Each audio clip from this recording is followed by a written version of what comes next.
Okay guys, what you're looking at here is a 1988 CBR250R. It's kind of a unique little bike in that it is a 4-cylinder 250cc. So you've got this tiny little cylinders that'll scream up to 18,000 Redline. And it's a very unique, cool little bike. So I'm kind of looking forward to riding it. When I first got it a few years ago, it ran up and down the street a little bit, ran good. Then it started fouling up, and it's been parked ever since. So I really felt guilty. I had to get her back in action. So tore it apart this past week and dug into the carbs. One was fouled up pretty good. I cleaned them all out, got the jets cleaned out. I went through the whole thing. New fuel filter right off of Amazon. I'll put a link down below. I can't believe how easy some of this stuff is to find. I guess it's standard for a number of bikes, but I thought my pump was bad, but a little trick for you. This pump only functions when you're turning it over, when you're in starter mode, when you're pushing the starter button. So just put your hand on it when you're pushing the starter button and you'll feel it kick and cluck and kick, or, you know, tap, whatever, pulsate. So that was a little thing I learned the hard way. I almost bought a new fuel pump thinking it was dead. So don't do that. Like I said, pulled all the carbs, took them completely off, pulled the bowls, cleaned everything. Everything's back together, got her running really good, used my Morgan Carb Tune, and you know what that is. I think I've had another video about it, but it's that little vacuum connector thing that goes to the nipples.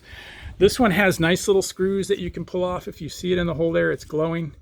The screws allow you to stick on your brass nipples so you can hook up your Morgan Carb Tune vacuum hoses. There's one on each carb, right on the body, throttle body, on the bottom side of the carb. So you put those, I actually put them on before I put the carbs back on, but you can actually get them on with the carbs in the way. So that helps a lot. I dialed it in really good.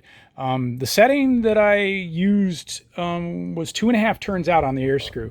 So tightening the air screws down, I went 2.5 screws out on each one of them. Now that was different from what it was originally set up. It was originally set up about 1 1/8. It was a tiny amount.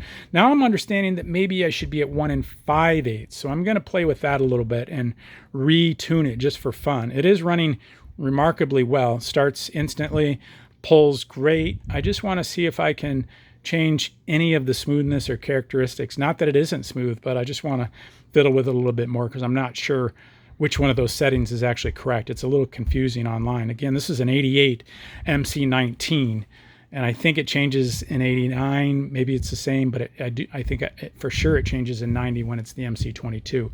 So I don't have a manual for it, and the forums are kind of going back and forth as to which setting it is supposed to be.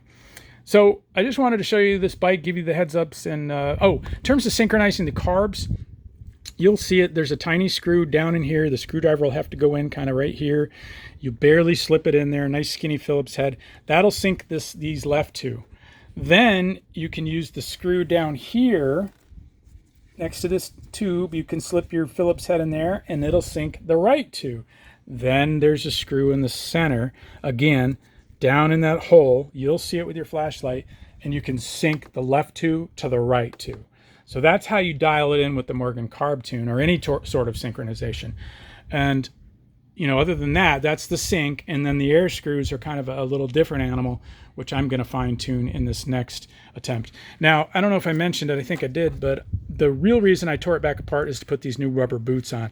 My rubber boots that are on there now were so damn dried hard, they were like rocks. It took all the force I had to pull these carbs off. I had to teeter-totter them off.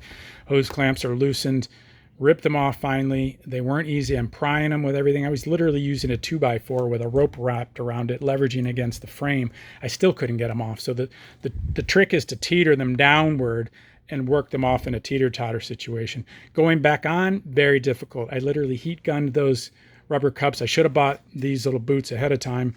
Made my life easier, but I did wind up pushing them on with literally my entire body weight forced on up here. Now, you don't want to hurt yourself or hurt the bike, so I would recommend getting the boots first if yours are dried out. Unbelievably, I'll put a link down below. These were on Amazon for 15 bucks. It blows my mind, and they're nice and soft, and life's going to be so much easier. Well, I hope that helps, guys. Just a couple of tips on the CBR. I did get a new battery and a lithium. That was cool. New spark plugs as well. Those were a little tricky to get in, but I do have a video on my site about that. It works. Just push the fan out of the way and check everything else while you're under here. And I hope that helps. Take care.